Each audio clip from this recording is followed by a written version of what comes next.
Sentence de Cheikh Ahmed Rizravia. Cet athlète dans la voie droite, cette perle unique dans la mer de l'amour, cette mine de science dans la voie spirituelle, ce camp des hommes d'élite dévoués du cœur, ce cher de disciples nombreux, cet Ahmed Rizravia de Balkh, que la miséricorde de Dieu soit sur lui.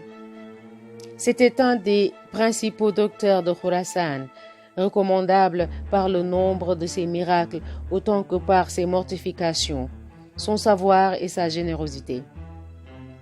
Il ne comptait pas moins de 1000 disciples, tous capables de voler dans les airs et de marcher sur les eaux.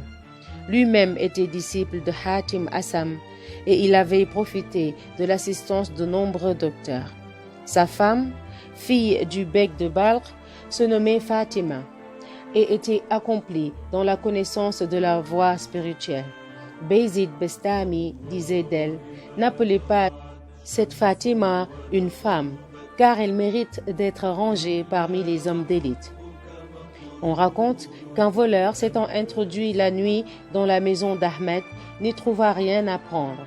Comme il se disposait à sortir et s'en aller, Ahmed lui dit: « Voyons, jeune homme, prends ce seau, tire de l'eau du puits, purifie-toi et fais la prière.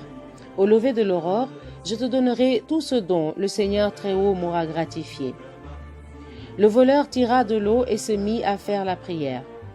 Au premier rayon de l'aurore, un messager apporta 100 pièces d'or pour Ahmed, qui les remit à ce jeune homme en lui disant: « Puisque tu as fait la prière cette nuit, que cet or te serve de récompense. » Aussitôt, une émotion extraordinaire s'empara du jeune homme, qui commença à trembler et s'écria tout en pleurs: « Oh, cher, j'étais égaré et je marchais dans une mauvaise voie. » Et renonçant à ses péchés, il se fit le disciple d'Ahmed.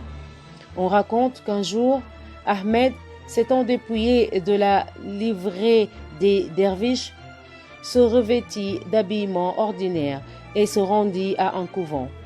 Les derviches qui habitaient ce couvent, ne connaissant pas Ahmed, le regardèrent avec mépris. Celui-ci, qui se disposait à tirer de l'eau du puits, prit le seau et l'y laissa tomber. Survint un serviteur qui chargea Ahmed de coups. Ahmed se rendit auprès du cheikh du couvent et lui dit: « Allons, cheikh, récite une fatiha afin que le seau remonte du puits. » Comme le cheikh restait tout étonné de ces paroles, Ahmed ajouta: « Si tu ne veux pas réciter la fatiha, permets-moi de le faire. »« Soit, récite-la, » dit le cheikh. Ahmed n'en eut pas plutôt récité une que le seau remonta à l'orifice du puits. Le cheikh, témoin de cette merveille, tomba aux pieds d'Ahmed et lui dit: « Qui es-tu donc, toi qui as captivé mon âme ?»« Oh, cheikh, lui répondit Ahmed, recommande à tes compagnons de ne plus regarder les étrangers avec dédain. Pour moi, je m'en vais. » Une autre fois, un homme vint trouver Ahmed et lui dit: « Oh, cheikh, je suis un pauvre misérable. Enseigne-moi un métier à l'aide duquel je puisse vivre. » « Va, lui répondit le cheikh, bats les grands chemins et fais le métier de voleur. » Cet homme alla donc trouver des brigands et leur dit: « Je désire m'associer à vos expéditions. »« Si tu deviens notre associé, répondirent ceux-ci, tu t'engageras à faire tout ce que nous te dirons. »« Ainsi ferai-je, promit-il. » Il marcha donc quelque temps en leur compagnie. Un jour, ils tombèrent sur une caravane et le capitaine des brigands donna l'ordre au nouvel associé de couper le cou au chef de cette caravane.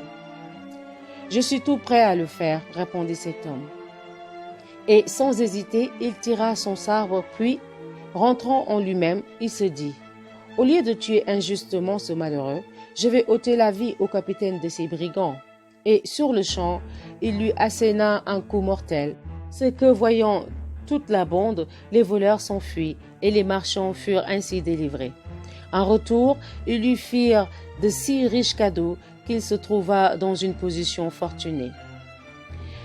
Un jour, quelques derviches demandèrent l'hospitalité dans la maison d'Ahmed. qui les reçut avec distinction et leur servit plusieurs plats recherchés. Lorsque la nuit vint, il alluma 70 flambeaux. « À quoi bon allumer tant de flambeaux et faire des cérémonies ?» dit un derviche. Mais, fit observer Ahmed, ce n'est pas pour la parade, c'est pour honorer le Seigneur très haut. Si tu doutes de mon intention, lève-toi et éteins quelques-uns de ces flambeaux. Le derviche se leva en effet, mais il eut beau faire, soit en y versant de l'eau, soit en y appliquant de la terre, il n'eut pu éteindre aucun. Lui et tous les compagnons furent frappés de stupeur. Le lendemain matin, Ahmed, prenant avec lui ses derviches, se rendit à un temple d'idoles. Les chrétiens qui s'y trouvaient apportèrent toute espèce de mets, qu'ils placèrent devant Ahmed. Mais, dit celui-ci, les amis du Seigneur très haut ne sauraient manger avec ses ennemis. Alors tous ces chrétiens de s'écrier, nous sommes musulmans. Et il y en eut 70 qui embrassèrent ainsi l'islamisme. Cette même nuit, Ahmed s'entendit ainsi interpellé en songe par le Seigneur très haut.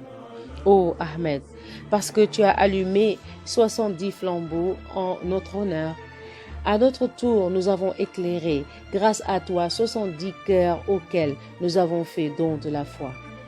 Ahmed disait, celui-là seul pratique véritablement la patience, qui n'y mêle pas de la plainte. S'il murmure, sa patience n'a pas de valeur. Et encore, il est l'ami du Seigneur très haut, celui qui accueille dans son cœur l'amour de Dieu, qui ne cesse de bénir son saint nom et se débarrasse de toute affection pour ce monde. Quand Ahmed fut sur le point d'expirer, il devait 700 pièces d'or. Tous ses créanciers étaient réunis à son chevet. À ce moment, il s'écria du fond de son cœur, « Mon Dieu, mon âme reste en gage auprès de ces gens, donne-leur ce qu'il leur est dû et prends-la. » Il parlait encore lorsqu'un homme vint frapper à la porte et dit, « Que les débiteurs d'Ahmed viennent toucher ce qui leur revient. » Tous sortirent en même temps et reçurent leur argent. Alors Ahmed fut transporté hors de ce monde. Salut. Les prochains sentences seront d'Abou Tourab Marchebi. Qu'Allah les agrée tous. Masha'Allah.